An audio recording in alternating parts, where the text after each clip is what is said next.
레위기 라바 4편. 레위기 4장은 속죄제 하타트에 대해 말합니다. 이스라엘 백성이 부지 중에 죄를 지었을 때 하나님께 속죄제를 드리라고 하셨습니다. 속죄제는 단순히 죄를 없애는 제사가 아니라 하나님의 거룩 앞에서 인간의 연약함과 무지를 고백하는 제사였습니다. 랍비들은 이 말씀을 매우 깊이 해석하며 부정과 정결 그리고 하나님의 거룩을 강조했습니다.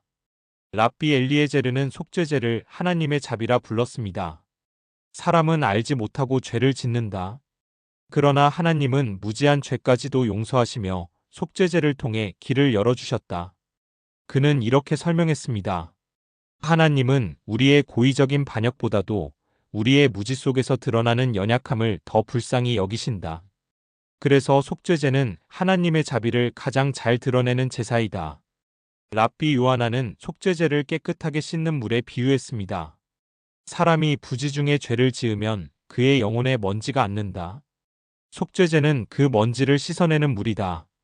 그는 덧붙였습니다. 번제가 불로 태워드리는 제사라면 속죄제는 물로 씻는 제사이다. 하나는 불로, 하나는 물로, 하나님은 두 가지 방법으로 우리의 죄를 정결하게 하신다. 랍비 아키바는 속죄제를 공동체의 시선에서 해석했습니다. 제사장은 백성을 대신해 속죄제를 드렸다. 이는 죄가 개인의 것이면서 동시에 공동체의 것이기 때문이다. 이스라엘은 한 몸과 같아서 한 지체가 죄를 지으면 온 공동체가 영향을 받는다. 그는 강조했습니다. 속죄제는 공동체의 정결을 위한 제사이며 공동체의 책임을 일깨우는 제사였다. 랍비 메이르는 속죄제를 왕과 백성의 관계로 비유했습니다. 왕의 신하가 무지하여 법을 어겼다. 왕은 그를 죽이지 않고 그에게 속죄의 길을 열어주었다. 이는 곧 하나님께서 무지한 죄인에게 회개의 문을 열어주신 것과 같다. 그는 이렇게 말했다. 속죄제는 무지한 죄인에게 베풀어진 왕의 은혜요, 자비의 문이다. 랍비 시므온은 속죄제를 하나님의 거룩과 연결했습니다. 하나님은 거룩하시다. 거룩하신 하나님 앞에서는 작은 죄도 용납되지 않는다. 그러나 동시에 하나님은 자비로우시다. 그래서 속죄제를 주셔서 작은 죄라도 정결하게 하실 길을 마련하셨다. 그는 결론지었습니다. 속죄제는 하나님의 거룩과 자비가 만나는 자리다. 이처럼 여러 랍비들은 속죄제를 단순한 의식이 아니라 하나님의 자비, 정결, 공동체의 책임, 그리고 거룩의 표징으로 보았습니다. 이제 다른 랍비들의 해석을 더 깊이 살펴보면서 속죄제가 오늘 우리에게 어떤 영적 교훈을 주는지를 더 확장해 보겠습니다. 앞에서 살펴본 바와 같이 속죄제는 하나님의 자비와 공동체의 책임, 그리고 거룩을 드러내는 제사였습니다. 이제 다른 랍비들의 해석을 따라 더 깊이 들어가 보겠습니다. 랍비 이스마엘은 속죄제를 다리라 불렀습니다. 사람이 죄를 지으면 하나님과의 길이 끊어진다. 속죄제는 그 길을 다시 이어주는 다리다. 그 다리를 건너는 자는 다시 하나님과 교제할 수 있다. 그는 덧붙였습니다.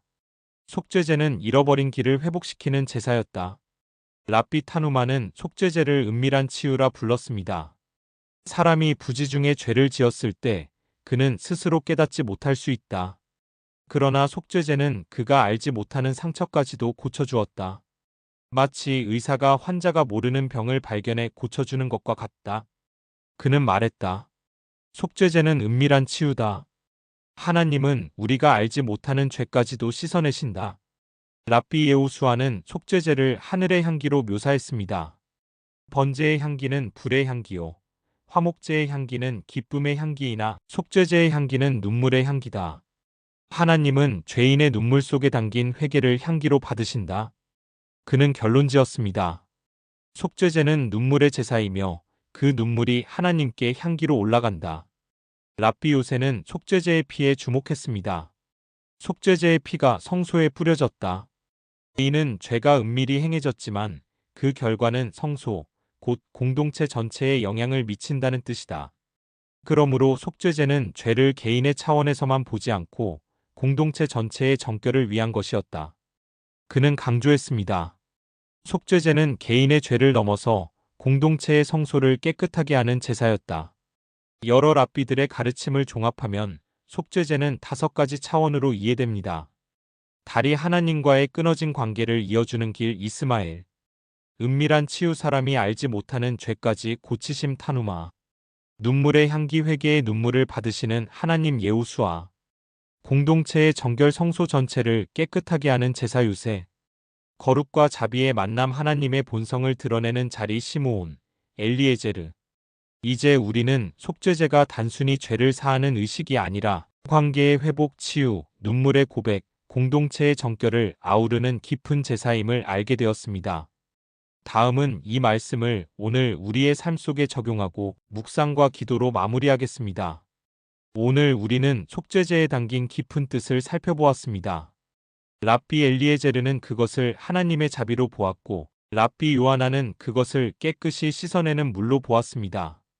랍비 아키바는 공동체 전체의 책임으로 해석했고 랍비 메이르는 왕이 신하를 용서하는 은혜로 비유했습니다. 또한 랍비 타누마와 이스마엘은 속죄제를 치유와 다리로 설명했고 예우수아는 그것을 눈물의 향기로 표현했습니다. 우리는 오늘 속죄제를 통해 중요한 사실을 배웁니다. 작은 죄라도 하나님 앞에서는 죄입니다. 무지로 지은 죄도 모르고 저지른 잘못도 하나님 앞에서는 무겁습니다. 하나님은 은밀한 죄까지도 아십니다.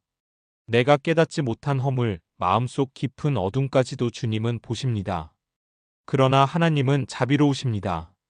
속죄제를 통해 길을 열어주셨듯 오늘도 우리에게 회개와 용서의 길을 열어주십니다.